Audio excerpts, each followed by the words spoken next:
from murders That would be brain matter right there. to break-ins. It's obviously been a very violent attack. You genuinely never know what you're going to walk into. Major crime leaves a trail of devastation. There's blood in the hallway, the tile, just blood everywhere. On walls, That's a lot of blood there. in cars, Someone's been attacked with a samurai on the passenger side. soaking into carpets. There's maggots all over this entire carpet. Once the police have gathered the evidence, they call in the crime scene cleaners. I haven't seen anything like this before. Highly trained professionals in the UK and United States who clean up dangerous hazards, The worst case scenario is the lithium and gasoline, they blow up. keeping the public safe. Tenants has booby-trapped the body with needles and syringes. The cat could have fed on the corpse. There's the body, Mark right there on the bed. How did this happen? What happened? Was they attacked? In this series, Testing 1, 2, 3. body cams take us beyond the police tape into the heart of the tragedy. Ready? He was so badly decomposed that I would not be able to recognise him, even if he was my brother. While leading crime experts dissect each scene. Crime scenes can actually be an insight into the perpetrator's behaviour. We get projected bloodstain patterns when we have a breach to the circulatory system. And try to piece together what happened. There's been a frenzied attack within that building. It has sufficient malice aforethought to be considered murder.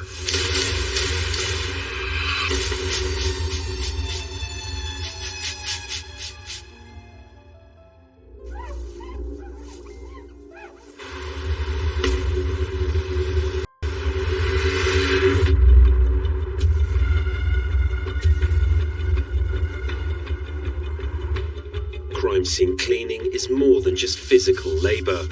It involves exposure to scenes most people never witness. Few know that better than Mark Caney, a specialist with 20 years' experience in biohazard and trauma cleanup. In my time, I've cleaned about 40 all in all of real horrible crime scenes. You go into situations and it's like a horror scene, and then I clean up and it looks like it never happened, and I'm quite proud of that. You need the forensic guys, you need the police, but then afterwards you need us guys. Mark is on his way to a gory cleanup in a residential flat on the outskirts of town. Today we're off to Reading to do an unattended death.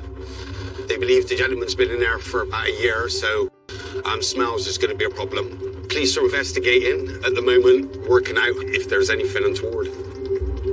An unattended death poses many problems for the investigator. When a body is found deceased at home without the presence of anyone else, it's really important to determine whether that death has occurred naturally, due to an accident, or from the hands of someone else, so it's a homicide. With death scenes, I always seem to be quite nervous on the way there, even though I've done it time and time again. I think it's just a natural reaction. I like to be specialised, and I've got dyslexia, and to be able to do the job and do it so well, it makes you quite sort of proud and confident, where I'm not always that confident with stuff, but I can be with specialised cleaning. The worst part about being a crime scene cleaner, I think, is what you've got to actually blank out, and that's the demise of other people, what they might have went through before their demise. I've also done a dog attack on a child. That was got to be definitely the worst one I've had to deal with. It's the only child attack I've had to deal with. It was a newborn, a dog. He just got frustrated and attacked the baby. The best thing to do that I always find is never look at people's pictures. You don't look up around the walls, you just situate on where you got to clean. In that situation, you don't want to see a picture of the baby. And not feeling so great that day.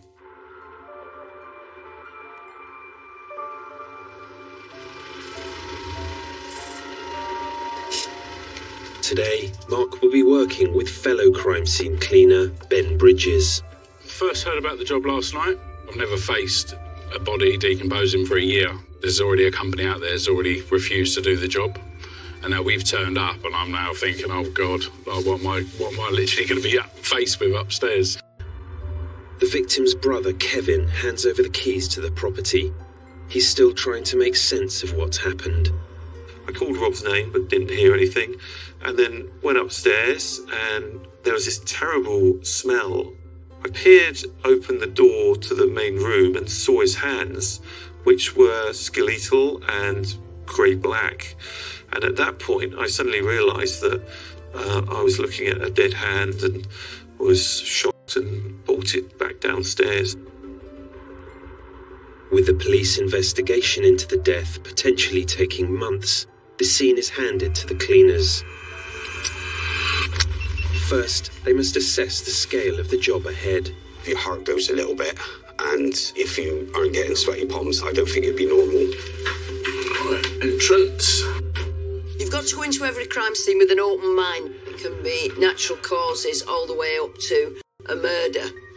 First thing that obviously hits you when you go up the stairs is the smell. It's like a real thick, pungent, horrible. It's one of the worst smells I've ever smelled, and you never ever forget it. Good. Yeah, it's a definitely good smell. Yeah, it does smell. Walked into the living room, see a armchair saturated in bodily fluids, as well as the floor. The longer a body decomposes, the more complex the investigation becomes. You're starting with guesswork, trying to piece together what has happened. It might be that he's been murdered and not discovered for many, many months, and all the evidence will have disintegrated. Subtle injuries might disappear, so a small bruise, whether or not there has been a struggle, I may not be able to see that. The decomposition is a real challenge when investigating a death. It looks like you've been in there a while. The smells there quite strong. It's become quite overpowering. It smells quite bad. Yeah. There's quite a bit to do, especially with the flooring. There's quite a bit of remnants of the gentleman in the flooring. There's no obvious sign of forced entry or any evidence of a break-in. The perimeter of the house is all secure, the doors and the windows, but you don't know who has got a key. Someone could have let themselves in and let themselves out, and it's still a secure house. So you've still got to keep that open mind.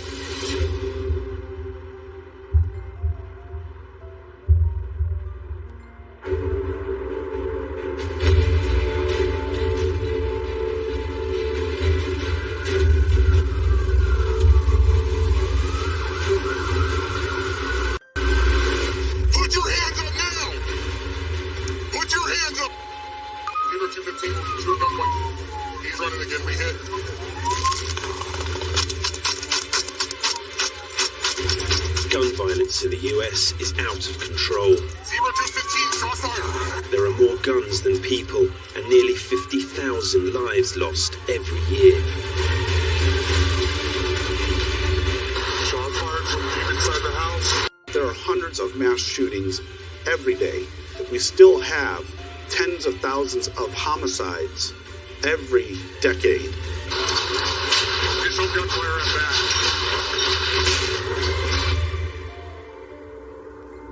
In Arizona, firearms are a leading cause of death. Easy access and permissive gun laws fuel the escalating crisis. Innocent people not involved become victims of gun crime. It's very alarming. Taking shots from the west.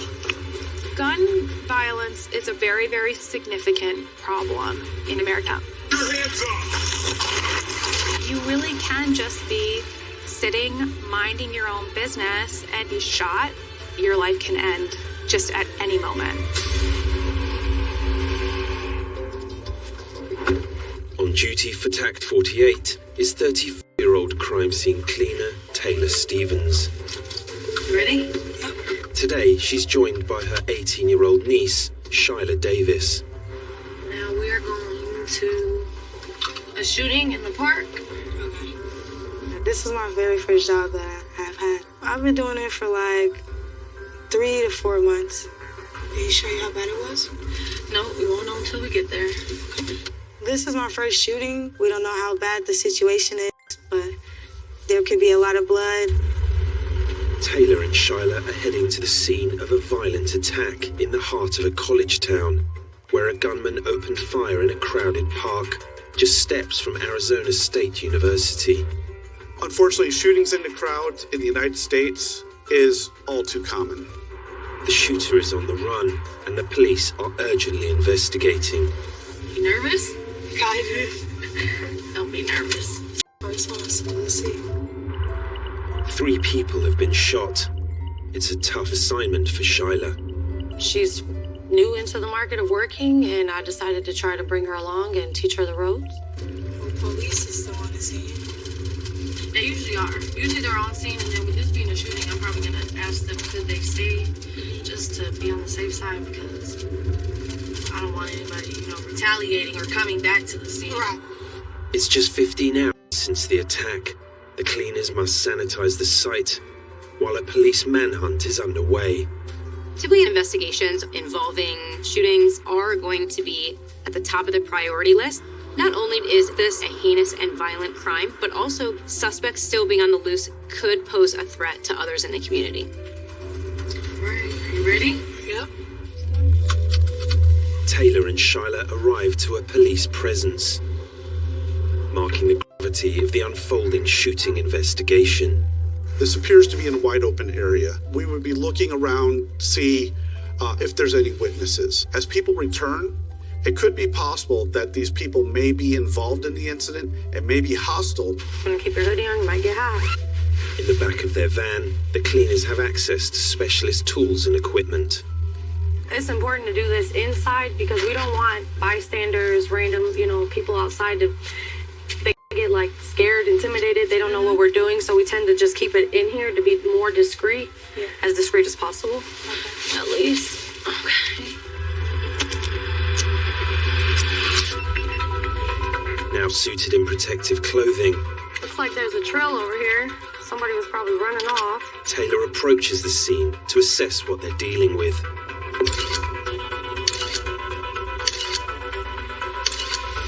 This is a pretty bloody scene. We've got a pretty large stain of blood in the grass, so we know that somebody is bleeding very quickly and they're losing a lot of blood.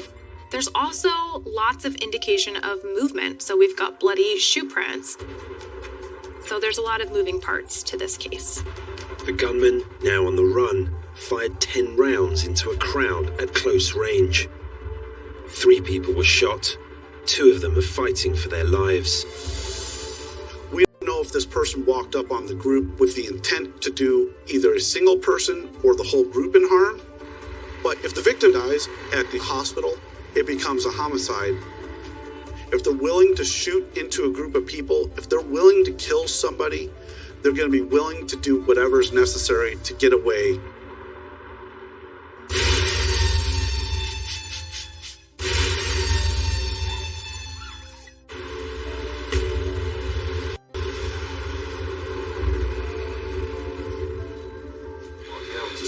Fluids are going to have to come up, and it depends how far the body fluids.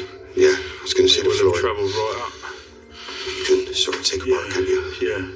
In Reading, crime scene cleaners Mark Caney and Ben Bridges are dealing with the aftermath of a decomposing dead body, where the cause of death is unclear.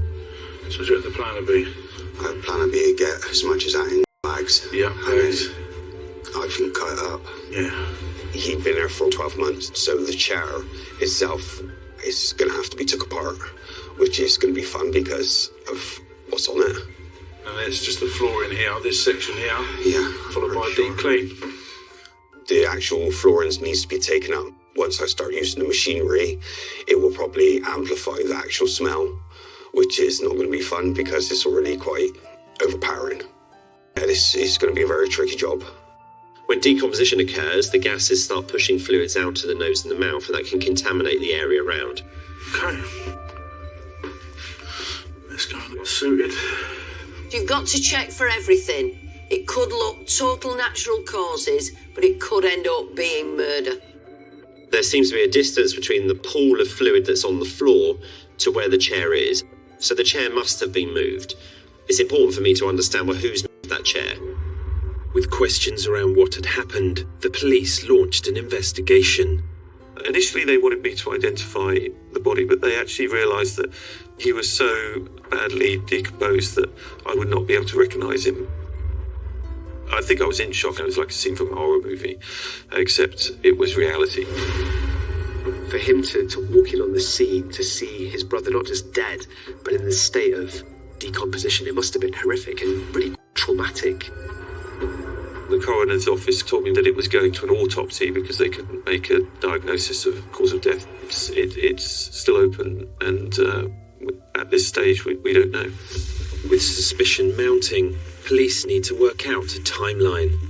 My brain was sort of trying to put together exactly how this could have occurred, and my thoughts were maybe he's been dead for 12 months because I've been to the house a year ago and we'd seen him. Police must corroborate Kevin's theory that the body had been dead a year. So we're trying to figure out a timeline as to Rob's passing, and any paperwork that is available will give us, because I've got unopened mail, I've got open mail, and then upstairs there'll be paperwork and we can piece together something. Yeah, okay, yeah, no problem. If you've got a dead body found within a flat, it's about trying to establish how long that person's actually been there. And now there's various things within the scene which would help you, such as food in the fridge and sell-by dates, or post that's come through the letterbox and when was the last post opened. Suited up in full protective clothing, Mark and Ben must gather paperwork before tackling the dangerous biohazard. Kevin wanted the paperwork. All bagged it. My idea was to grab all the mail and figure out from the mail that was opened and unopened exactly the time of death. The brother was interested in the letters to sort of see when the last letter was opened, to see how long his brother had been there and passed away. Do you think that's it for the paperwork? Or? The paperwork, as we can see at the minute. Yes. Mark's having a look all around the kitchen. Nice. But I've taken the stuff obviously on the little table. Okay. But obviously where he was sitting. Yeah. What we'll do just for now, but concentrate on obviously that contaminated area. Okay. Obviously the sofa. Yeah. But we don't know until obviously we go underneath the flooring. So it may well have gone right underneath. Okay. Okay. Okay, well, thanks for the update. No problem. Yeah. As Kevin sifts through the mail, hoping to clarify when his brother may have died, Mark and Ben get to work. At this scene, the most pressing biohazard is the body fluid. Body fluid is a rich mixture of lots of bacteria, and one of the most significant bacteria is Clostridium. Clostridium causes botulism. So that's a really dangerous bacteria to be exposed to. Botulism is a deadly toxin found in decomposing bodies, causing paralysis and potentially death. Being in a chair with lots of fabrics, it absorbs an awful lot. So you can lose an entire blood volume in there, and it won't be that obvious. A body can lose up to 60% of its original mass during decomposition. All the fabric. Contaminated fabric. They must dismantle the chair where the body was found. You can't take your eye off the ball, just go straight at it and start taking the chair apart. Any of the pathogens that's within the blood has to be kept away from you, so it's got to be done very, very slowly. Then we should take this out in a minute. Get this on the van. Dangerous biohazard is cleared from the property for incineration, while the rest of the chair can safely be disposed of in landfill. Every time we do a crime scene or a trauma, put anything on the back of the van, it's all got to be cleaned out, disinfectant, before we go anywhere else. Meanwhile, Kevin has examined the letters retrieved from his brother's flat and has made a discovery.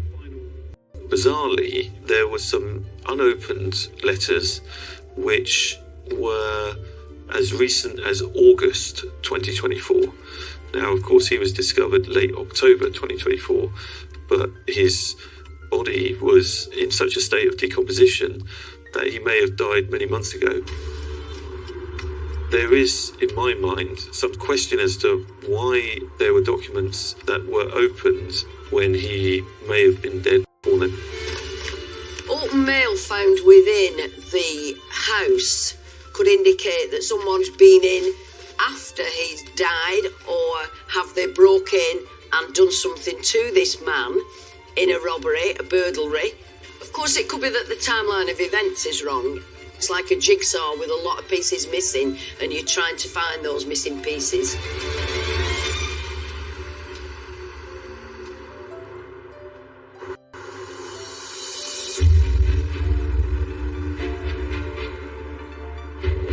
Okay, so there's a spot on the grass as well as on the sidewalk, and we are going to start with the grass first. In Phoenix, Arizona, crime scene cleaners Taylor Stevens and Shyla Davis are starting to clean the aftermath of a shooting where a gunman opened fire into a crowd. When somebody fires a gun, they will tend to shoot until the gun runs dry. The shooter remains at large, and the police have launched a full-scale manhunt. Was the shooter known to a single person in there? Was the group targeted? 3 people were shot. 2 of them are critically injured and fighting for their lives. We're gonna go down and work our way up the sidewalk, if that makes sense. Okay. Taylor and Shyla start working on the large patch of blood on the grass. Take down, go straight in with the corner. In a case like this, where you know you have multiple bleeding individuals, we would need to collect samples of all areas of blood. We are reconstructing the crime scene. We want to know who was where and what the series of events is. For the full cigarette, bloody. Looks like somebody was eating a bag of chips over there. Didn't even get to finish. There was chips and a cigarette on scene. The cigarette was covered in blood. I assumed that somebody was eating, maybe the other one was smoking a cigarette when the altercation happened. It's an odd snapshot into a perfectly normal moment in your life where you're just minding your own business, having a snack, and then the next moment you're fighting for your life. Take a break. It's a little hot up there. Yeah, it is. How you feeling?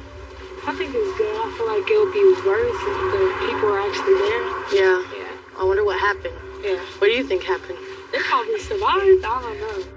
A gunshot to the neck at close range has left 1 victim on life support, while another, shot multiple times, including in the spine, has a grim prognosis and is feared to be brain dead. We see this path through the body where the bullet has gone in and torn all of those tissues that it's hitting. And then we also have this very small wound track that for a moment kind of explodes up into this really big wound cavity, and then it collapses down on itself. When that happens, there can be all sorts of damage and you can experience massive bleeding. It's going to be very, very dangerous and potentially deadly. Hollywood tends to make us think that this person's fly backwards onto their back, and that's not the case at all. Many, many cases, you're still able to move, still able to walk. Depending on where you're shot, you can talk, yell, run, walk away. It looks like one person probably dropped where they were initially injured. Another person was definitely running away from the area. So we've already pulled up the grass. We've got all the gravel, all that out. Now we should start with the edge of the curb. And as I'm spraying and scrubbing, you make sure that there's nothing, absolutely nothing left behind. You ready? Yep. Get back into it. Put your mask on. We get our gloves back on. And finish this out. Yep. On the sidewalk, this likely could have been a starting point. It does suggest that after the shots were administered and bleeding was taking place, there was significant movement by the bleeding individuals, both in the form of drip trails and cast-off, as well as the footwear impressions in blood. With the suspect now on the run, investigators are hunting for evidence to help identify and locate the gunman. One of the things that I'm going to zero in on right away at this case are those footwear impressions. So we see shoe prints in blood. That's a really good clue. We can determine based off the tread, the brand and the size of that boot, but then we'd also be looking for individual characteristics that may help us if we were to find that pair of boots that we could say that pair of boots made those prints to exclusion of all others. As the cleaners continue their work, the police investigation steps up. Put your hands up now! A 37-year-old gunman has been arrested for the shooting. When we do investigations, there can be numerous types of leads. Either person, witness, physical evidence. It's a scavenger hunt where you don't know what you're looking for until you find it.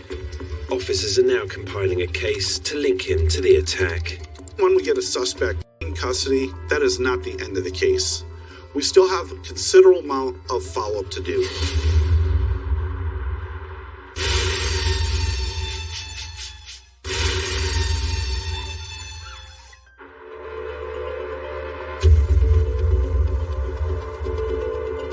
Didn't it just happen? That blood is fresh. It's still wet in the grass, too, like... In Phoenix, Arizona, crime scene cleaners Taylor Stevens and Shyla Davis are sanitizing the aftermath of a shooting that happened in a public park just 15 hours ago. The victims remain in a critical condition, one on life support, another with a grim prognosis. A little dots. Whatever you see, spray it and grab another scrubber and wipe it up, okay? Evidence, including bloody footprints and DNA, has led to the arrest of a 37-year-old man. When you're done with that, I want you to start from that cone.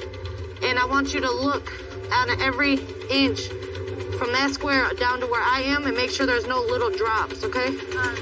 Police believe it was a targeted attack.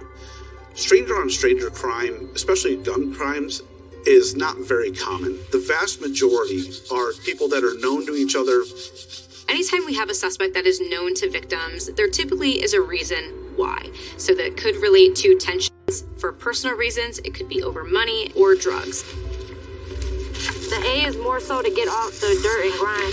We use chemical A because it's an enzyme and it removes any dirt, anything that sticks and that's hard to get up, it removes it. That's B, the disinfectant. Spray right here. B is like a disinfectant afterwards. We kind of do A and then B right after, maybe about 30 seconds in between. Powerful cleaning agents break down organic matter and lift stains from porous surfaces. In concrete, if you dab and press too, it pulls it all up a little harder, better than scrubbing. Bloodstaining on concrete can be very difficult to clean due to the porous nature. So although it appears clean on the surface, blood can soak down into the concrete. And if you were to break that concrete up, you likely would see a much larger stain below the surface than you would see on top. So it's very important to continue cleaning even after it's visually gone. Yeah, I want you to just keep looking over everything that's drying too, making sure there's no other spots. We have to take our time and thoroughly look over, do double checks, sometimes triple checks. Make sure you put your binoculars on. It's very important to make sure that every drop of blood is cleaned up because it could also be harmful to other people. After we're finished, the concrete probably looks cleaner than it was when we arrived originally. That was a lot, huh? Digging in the holes. I'm glad we have those little scrapers. We're able to clean up, and even through other people's hard times, we're able to remove that memory, not remove it from their brain, but we can remove the mess where it did happen to where they don't have to see that ever again. For it being my first time, it wasn't too bad. No?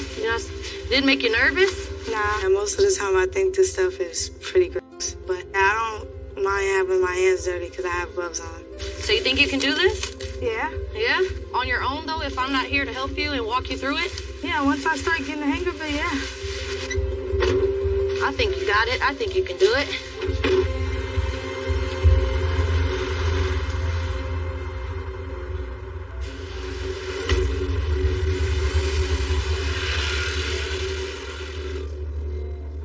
This is an area. The person who's passed away, they've been there for approximately a year, so we've been told, which is quite a long time. Because the longest I've done is like 6 months. In Reading, crime scene cleaners Mark Caney and Ben Bridges are cleaning a property where a badly decomposing body was found. We're going upstairs to start removing all the flooring. Kevin believes his brother was dead for a year, but opened mail suggests someone's been inside since. It raises unsettling questions about what really happened. We're sort of piecing it together that there's third-party involvement and foul play. you'd be looking again at fingerprinting the envelopes, fingerprinting the letters, and looking for DNA. As the investigation continues, Mark and Ben begin cutting up the flooring.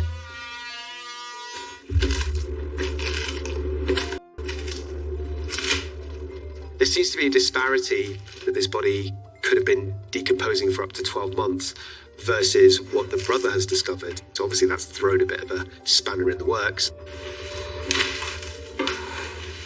I'm right over there, right? It could just be that the timelines don't align, or it could be somebody else. It could be maybe an intruder coming from the outside. See, contaminated. Place them in a black bag first. It's a lot thicker. Be transferred. As Mark and Ben lift the contaminated floorboards, they expose the damage left behind by decomposition, a process that begins deep within the body itself. Your intestines are full of bacteria, and when you're alive, they're your friendly bacteria, but when you die, they become a bit more unfriendly and they start digesting you. As the bacteria start breaking down more and more of the tissues, the cells and the tissues of the body start turning into a liquid. As you can see the stainage. It's got up here, isn't it? Yeah, the body fluids. There's a number of reasons why fluid starts to leak from the body. Firstly, it's the gases. The gases are building up inside the stomach and inside the abdomen because the bacteria are creating methane gas, essentially. Bodies don't explode, and that's a big fallacy. The gases will push out the liquids up the nose and the mouth, which we call purging. Obviously here is like the light, and you've got the darker colours where the fluids are, and it's light over here, but you're going to have to go back a lot further. This fatty substance, which is now leaking from the body, is really difficult to clean. It's very penetrative, so the oil will soak into the floor. It's very difficult to remove that. I'm going to have to take this one out now, but the underlay is a perfect place for it to sink into. It just sort of gets down through no matter what. But this is a brilliant place to stop because it can be sanitised. Do you know what, Mark? I don't reckon he was dead of you. The timeline of this decomposition has unanswered questions. There's no signs of maggots or flies or... There's a few in his but not... yeah, nothing major, no. Because normally, like that sort of length of time, it's normally rife. Trying to establish a specific time of death, I would say virtually impossible. You can bring it down to sort of possibly to months. Obviously, bodies decompose not at a uniform rate.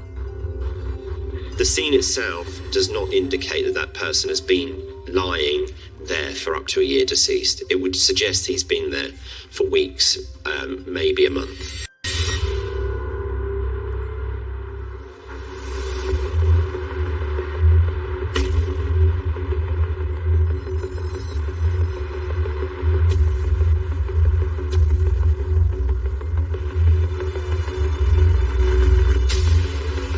Los Angeles, America's city of dreams, and one of its most violent. Face the wall!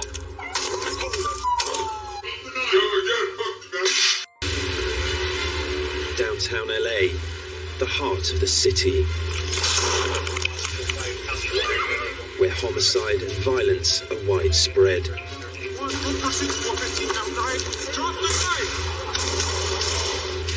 Low-income housing blocks rife with poverty and addiction.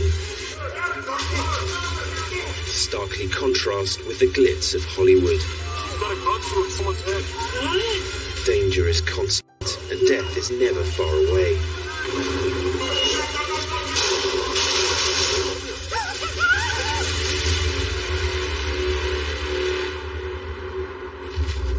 Crime scene cleaning company 911 BioClean is run by Victor Robles. Scolode will come back for the solutions right now. Today, Victor's been called out to a public housing complex in a tough part of town. We were notified about someone has been deceased. There's blood saturation in the unit, compromising the floor. We anticipate to be in for a big job. We have everything. Now we're going to go to downtown LA. We don't know what happened.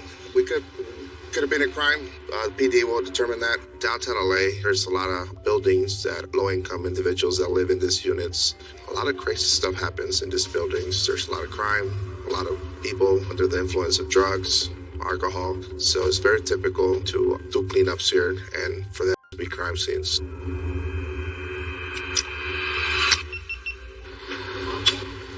right, guys, we're gonna get our equipment ready.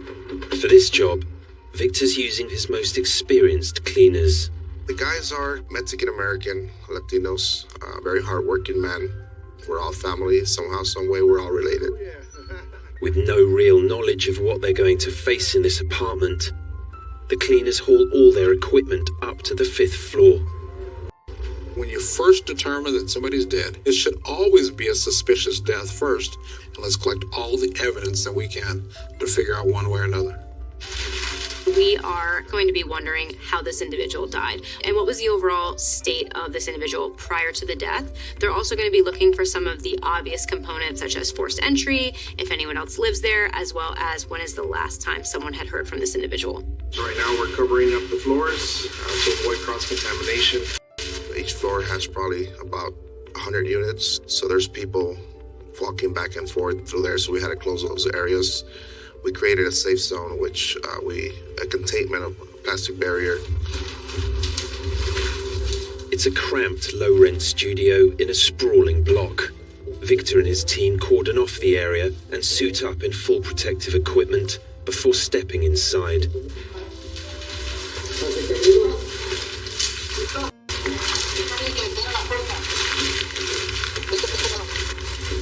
So we saw the trail of blood. It's not pretty. It's very gruesome.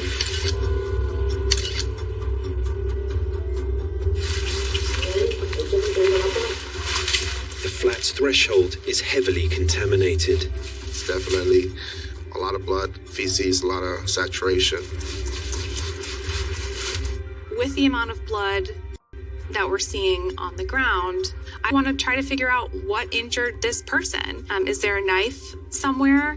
The body has been removed, and the police are investigating the death. It almost seems like there was a struggle, probably. There's things thrown away left and right. What really happened there? Just for the fact that there's no forced entry doesn't mean that there is no foul play. We follow the evidence. It could be a roommate. It could be somebody that has an extra key for him. It could be somebody that was invited in. So by all means, this could be a homicide.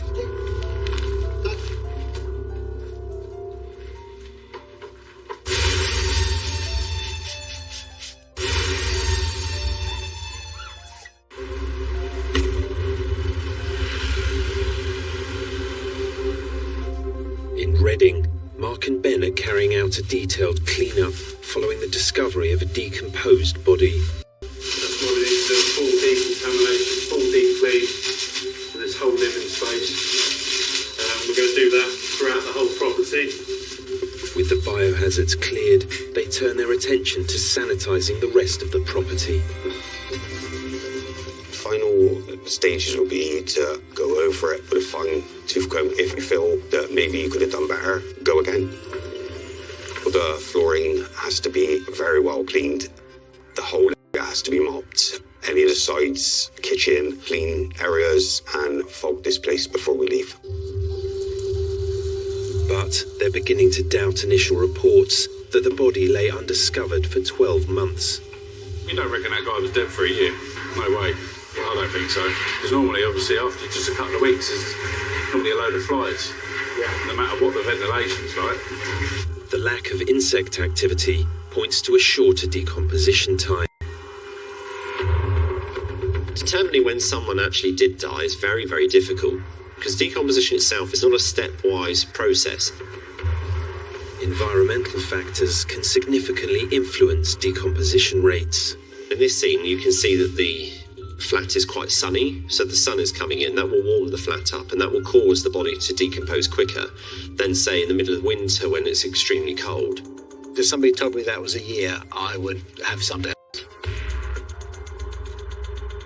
It's vital that you look for all the information you've got, because there may be no easy way to determine it. Knowing that the first unopened letter was from months ago, that's important information. which gives a pointer to a timescale.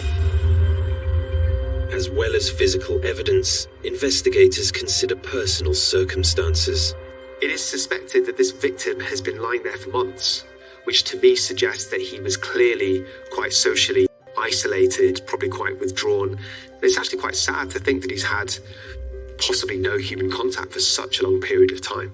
This is a very difficult case to solve forensically, so you would then be focusing on anyone who's had connections with that man before he died, piecing it back. Robert was my eldest brother. He would spend an awful lot of time on his own and actually seek out solitude. He'd always been a bit of a troubled child in the sense that there were episodes of sadness, anger, aggression. He was diagnosed with bipolar depression. He ended up in a mental health hospital for an episode of manic depression. The coroner will examine all the evidence to determine the cause of death. Today went really well. It was exactly how we wanted it to go. By getting all done and in time that we needed to, and it's like it never happened.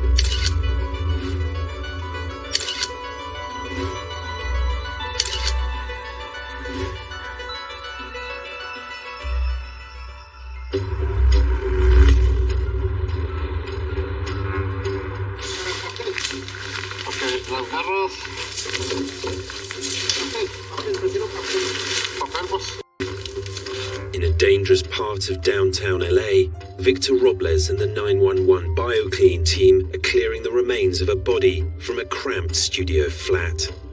There was a lot of things thrown everywhere. It was very disorganized. There are some things that are suspicious, and so for them to categorize it as a suspicious death makes a lot of sense right off the bat. You start drawing a picture of what happened there, right? The dead man's contaminated belongings are cleared, so the team can tackle the blood and body fluids on the floor.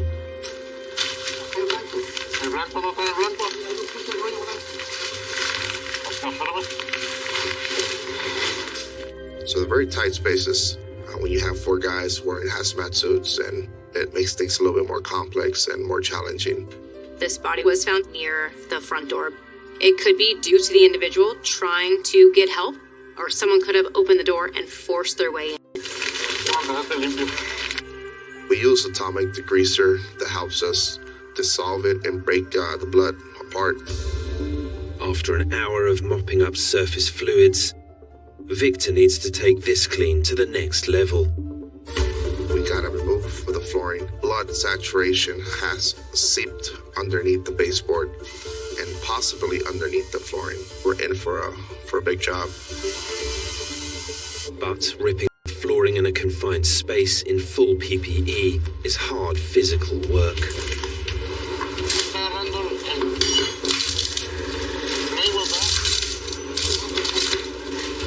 It's a very small unit. It's very hot in those suits. They don't have any airflow. So you're sweating. You're literally soaked wet in sweat. Finally, after 3 hours of hard graft, the area of contaminated flooring is removed. We remove the laminate flooring. When the blood travel, it's saturated in this area here, compromising the plywood underneath.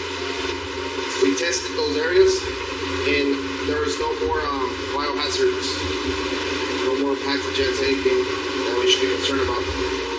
Victor wraps up the job by using a powerful air purifier to clean any harmful particles. Everybody always compliments us about how we look with them. We look like Ghostbusters.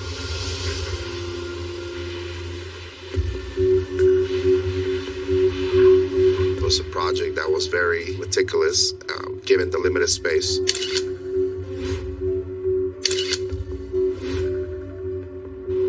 We're happy we're able to get this done and able to get this place back and safe.